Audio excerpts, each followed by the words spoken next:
Hi, welcome to Vicky's vlog. For this is your personal vlogger. In today's episode, I'm rather just gonna cover an important thing in my life apart from travels. And yes, if you have guessed it, it is food. And among food, right, sweets. Typically sweets. My favorite, you just say sweets, right? I just have it for sure without tasting it or testing it. Among the sweets, I'm just gonna cover the recipe of one particular sweet called Akkara Vadisal, which is being made on the Tamil day of Kudaravalli, which apparently falls towards the end of Margari Masam, around between Jan 10 to Jan 13th. To give you a real feel of how the dish is going to be made and look, I'm not going to put up any fillers or filters to the natural noise that's going to come about, and this is going to be an in-house shooting. So just be ready. Let's jump into making of Akkara Vadisal. Move in, guys, for this is Vicky's vlog, your personal vlogger.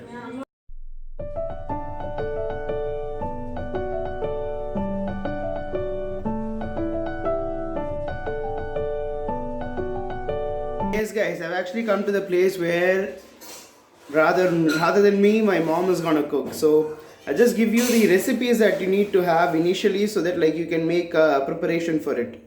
So let's get started. Basically, these are the ingredients that you're gonna use.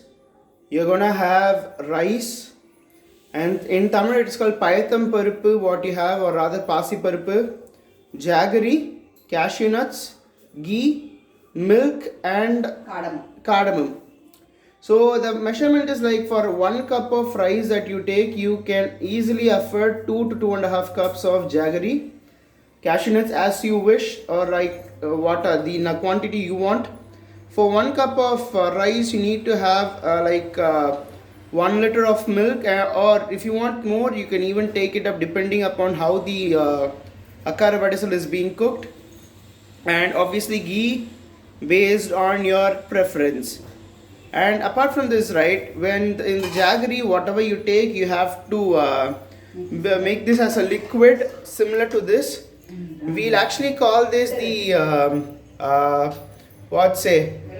the Vellapaga here, and just make it up as a liquid. All the 2.5 the cups of jaggery you take, you have to make this as a liquid. After making this Vellapaga or the liquid from jaggery, you have to filter it out so that like you remove the dust particles from jaggery liquid, whatever that comes out. Sometimes the jaggery, right, since it's something which is natural, it might contain dust particles, which is not like what it is required during the process of. After you make the jaggery liquid, right, or else the Vellapaga that I said, you have to like make it first, let it cool down for half an hour, and then you can continue with the proceedings. In the meantime, you can actually make ready of the other ingredients, take it up, have the measurements ready, and you can have them in handy so that once this liquid is ready, you can begin your cooking process. So as a first step, guys, we've actually you actually take the milk and pour it into the basin, whatever you're going to use as a part of your cooking. So here I'm actually using a non-stick pan. The reason being that the rice might stick to the pan that whatever you use. So it's better that you have, if you have a non-stick pan, you use it actually. So now we've just lighted up the stove, and we're just actually waiting for the milk to get boiled. So just I'm using this video as a filler to just keep you engaged on here.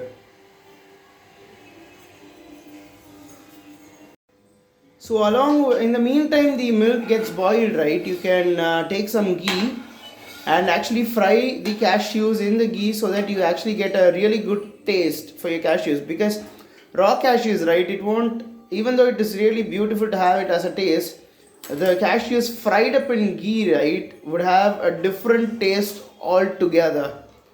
So just fry up the cashews in the ghee, so that you get a very rich taste in your final sweet. During the course, right, make sure you don't leave the milk still in the pan. You just make sure you keep stirring it as much as possible The reason is like it will give you your cooking process is not only about leaving an item still in the pan so that it gets heated up.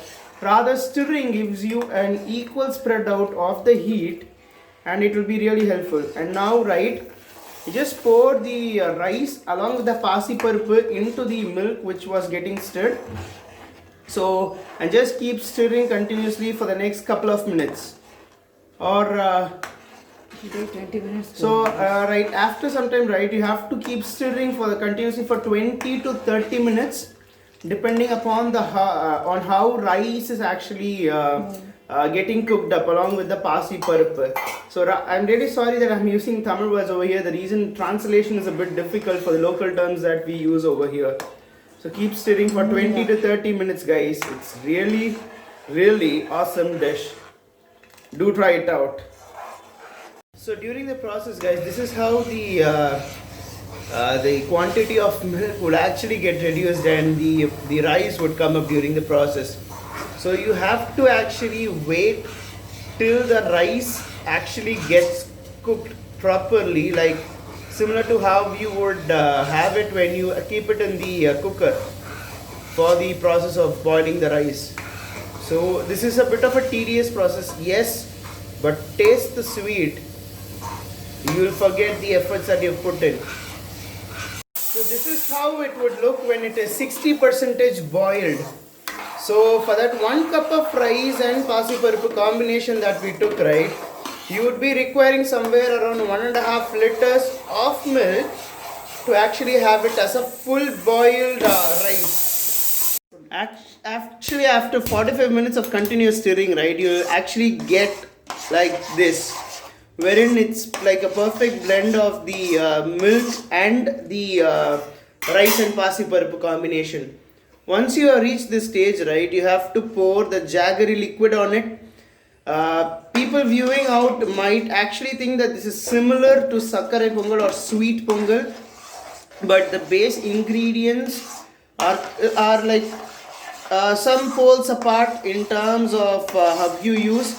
But be careful while you stir. The reason is it might be a bit difficult or the blend might not come out properly. So make sure you stir properly the combinations whatever you use.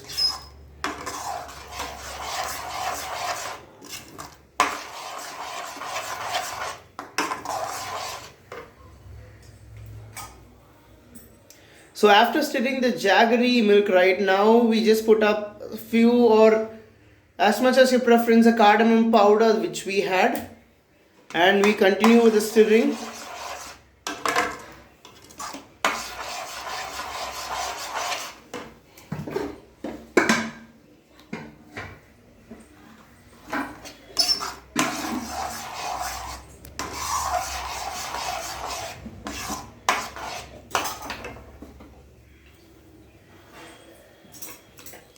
Add some ghee as per your preference, right? Purely this is based on what you want, or like how much ever you would prefer ghee or other ingredients to be. But do remember, 1 cup of the rice which I showed you would be enough for around 4 people in a family. And yes, that particular cup of rice would actually consume 1.5 liters of milk. Please make sure of it actually.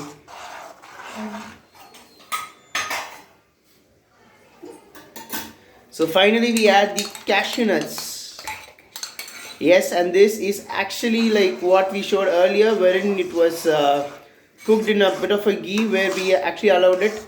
And yes, this being a sweet involves a lot of ghee, yes, and a lot of sweet in terms of jaggery, unlike what other sweets we make from sugar. This is not much of a sugar involved, but rather ghee and jaggery, which are natural sources of sugar. So this is it regarding the cooking. I just post you a photo of it once done. So this is the final output, guys, for 1 cup of rice and 1.5 liters of milk. this is the quantity that you would get. To give you an apprehension, right, I'll just take it from a side view. So this is the quantity of the container I have. So this is what you will be getting possibly after your cooking. I'll attach a snap of it as well. In the meantime, right, I had actually gone to a nearby temple and came back. So from cooking standpoint, this is it. And after the cooking is done, I will certainly take a snap. And yes, that's me out there in the back taking a video. And yes, I'll certainly post a photo of it. But unlike other reviewers, I'll not actually taste it and say, wow, this looks gorgeous. But I'll certainly leave that review part to you guys. You cook this particular recipe, taste it and let me know like how it is, or just have a good taste of it. And by the time you actually view this video, all the banks would have implemented the positive pay system in their particular banks. Positive pay system essentially means if you're gonna make any transfers via check for rupees 50,000 or more, that particular payment should be intimated to the banks. Actually, I'm shooting this on a day which is a holiday for the banks, so I don't have what are the details that you should give it to the banks out there. But if I get it right before I upload this video to YouTube, I'll actually give you the details that have to be given out to the banks as a part of the positive pay system. But as far as I know, you have to give them the check number, the amount, to whom are you issuing the particular check to. Like it could be anyone, to a particular account, or as a part of your loan repayments, or to LIC as a part of your investments, anything, but you have to give those details. In addition to it, if there are any other things that you need to give, I'll just like let you know after consulting with the bank where I have accounts. And do please stay tuned to more videos from me, for this is Vicky's vlog, your personal vlogger.